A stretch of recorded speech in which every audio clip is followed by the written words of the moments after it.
Այն հետեքստում, որ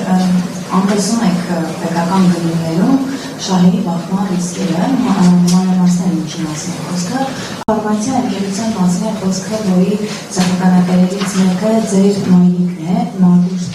Վարդանյանը, ներողություն, խնդրում եմ բացատրել այս մասով որևէ տվյալ հայտարարել եք օրինակ կայունագետը կնքելուց առաջ, որ ձեր մայրը այդ ընկերության բարինետեր է համարվում եւ որ թե կապակերման հանձնաժողովին արդյոք դիմել եք, որ բացառեք շահերի բախումը։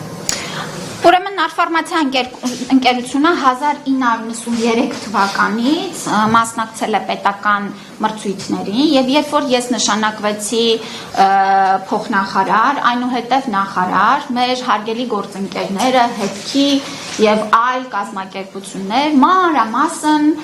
ուսումնասիրեցին արդյոք գնումների մասնակցության արդյունքում աճել է մասնաբաժին այս ընկերության կամ որևէ այլ ձևով փոփոխվել է նրա դիրքը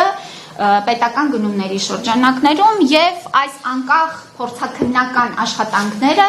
ըստ էության փաստեցին, որ ոչ հաջորդիվ էլ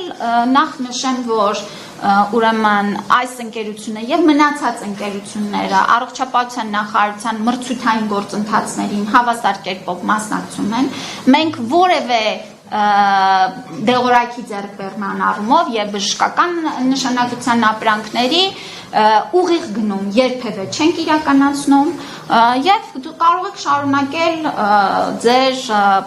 փորձաքննական եւ նաեւ այլ մարմինների միջոցով պարզել բոլոր նրբություններն ու հանգամանքները, որևէ շահերի բախում չկա ու չի կարող լինել, ես թափանցիկ կերպով հենց սկզբից իմ նշանակումից, այո, այս մասին հայտարարել եմ եւ ներկայացրել եմ, եւ ես դուք խոսում եք թիրախավորման, շատ դեպքերում նաեւ հենց դուք եք ձեր թերթն թիրախավորում անհարկի դեպքերի մասով եւ շատ էսել զավեշտա, երբ որ թիրախավորումից հետո էլ ասում եմ ձեզ հաճախ թիրախավորում են։ Այսօր էլ եք մի հատ հոդված նշել, կուզեի պատասխանել։ Այսօր էլ ինչ որ մութ բան է, կետեր եք գտել իմ կենսագրության մեջ եւ շնորհակալ եմ, որ առիթ եք տալիս նաև խոսելու իմ կրթական ճանապարհի մասին, որովհետև այլ պարագայում հարմար չէի գտնի այս մասին խոսելու։ Կասկածելի եք համարել, որ ես միաժամանակ սովորել եմ եւ ավարտել եմ թե պետական համալսարանը, թե ամերիկյան համալսարանը, այո, երկու համալսարաններում միաժամանակ մագիստրատուրան սովորել եմ, այդ ընթացքում էլ երեխա եմ ունեցել, հավելյալ, էդ ասեմ, որ դա էլ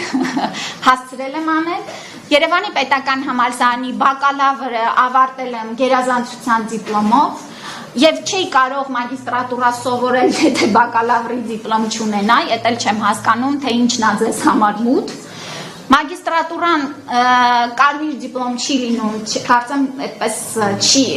չեմ հիշում, բայց էլի գերազանցությամբ եմ ավարտել, ամերիկյան համալսարանի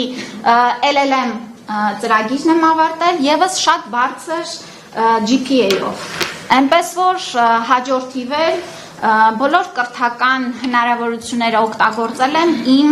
իրավաբանական այն ժամանակ, թե առաջնորդական եւ նաեւ այլ հմտությունները զարգացնելու եւ մշտապես մի քանի ծրագրերում ընդգրկված եմ եղել, աշխատել, սովորել, երեխա ունենալ, դաստիարակել, երևի թե անհավատալի է, բայց այդպես է։ Տիկին Ավանեսյան, պարզապես երբ որ մենք հարցնում ենք գրել առողջապահության նախարարությունից, հարցնել դժվար է այսքան էլ պատասխաններ առնել։ Գիտեք, ինձ համար վիրավորական է այդ հարցմանը պատասխանել, եթե դուք հարցնում եք Չէ, ես նորից եմ կրկնում, ես ձեզ չեմ պատասխանում, ես հանրությանն եմ պատասխանում, որովհետև ձեր մոլորեցումներն ու, չգիտեմ, սև կատու փնտրելու անհագ ցանկությունը մարդկանց մոտ հարցեր առաջացնում եւ ես էլ կպատասխանեցի իրենց։ Նորից եմ կրկնում, ծիծաղելի է, երբ որ դուք հարց եք տալիս,